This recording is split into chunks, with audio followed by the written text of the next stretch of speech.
Reencarnação. Entenda melhor a base da doutrina espírita após morte, vida eterna. Entenda melhor sobre a reencarnação, base da doutrina espírita que liga os planos material e espiritual. Reencarnação é a oportunidade que temos de aperfeiçoar nossos erros e acertos. Mediante a nossa experiência, construindo nosso próprio destino. É possível dizer que a crença na reencarnação é o ponto crucial de diferença entre a doutrina espírita e parte de outras religiões ao redor do mundo. Ela é capaz de explicar nossa missão na Terra, a ligação entre a vida material e espiritual e como se dá o melhoramento progressivo da humanidade.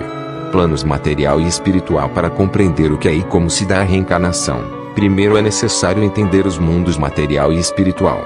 O primeiro é visível aos olhos dos seres humanos, já o segundo é invisível aos olhos do corpo físico. Em simples palavras, o mundo material é um tipo de cópia do mundo espiritual, que seria a essência, a sublimação. Para a doutrina espírita, todo homem tem um espírito encarnado em si. Seu corpo físico passa pelas fases normais da vida: infância, adolescência, juventude, maturidade e velhice. O corpo desgasta-se pelo tempo e pelos vícios e, chegado o momento, o indivíduo morre e, assim, se dá a desencarnação, ou seja, a passagem do espírito para o plano espiritual.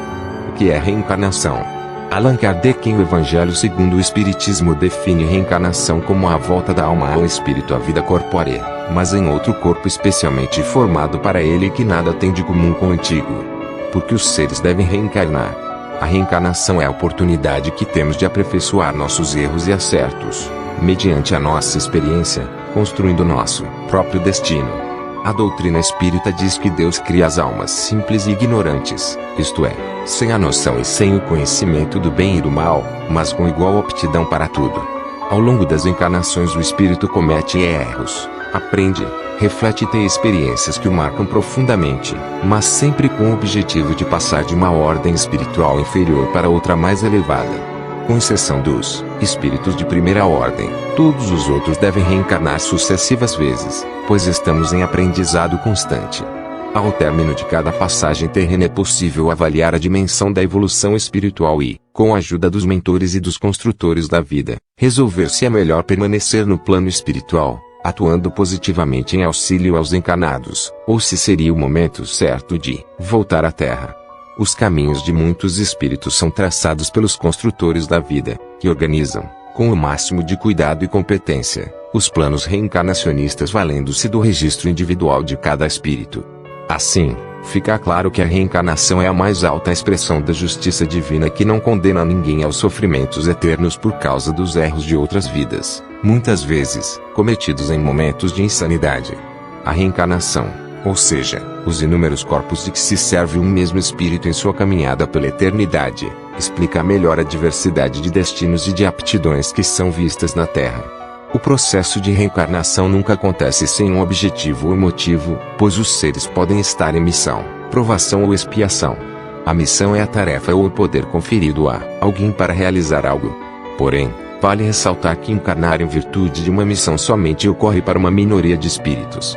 A provação é o ato ou efeito de provar e geralmente é sofrida por alguém a fim de determinar se já possui condições de vencer os percalços da vida. Já na expiação acontece a grande parte das reencarnações, ou seja, a razão é o pagamento de débitos adquirido em vidas anteriores ou nesta mesma vida. Como uma espécie de castigo ou penitência, é o resultado do mau procedimento do indivíduo perante a lei de Deus, que está inscrita na consciência de cada um. Quantas vezes um espírito deve reencarnar? Um espírito pode reencarnar quantas vezes necessitar para o seu desenvolvimento, sem perder sua individualidade, mudando apenas de personalidade. Isso porque a cada encarnação ele sofre a influência do novo corpo, do novo ambiente físico e sociocultural, da nova família, dos amigos, etc. Seria possível reencarnar na mesma família? Os estudiosos do espiritismo afirmam ser possível e até constante um espírito desencarnado voltar à Terra como um membro da família que um dia deixou. Isso porque a família é o ponto de encontro, é a escola onde os seres se juntam para evoluir.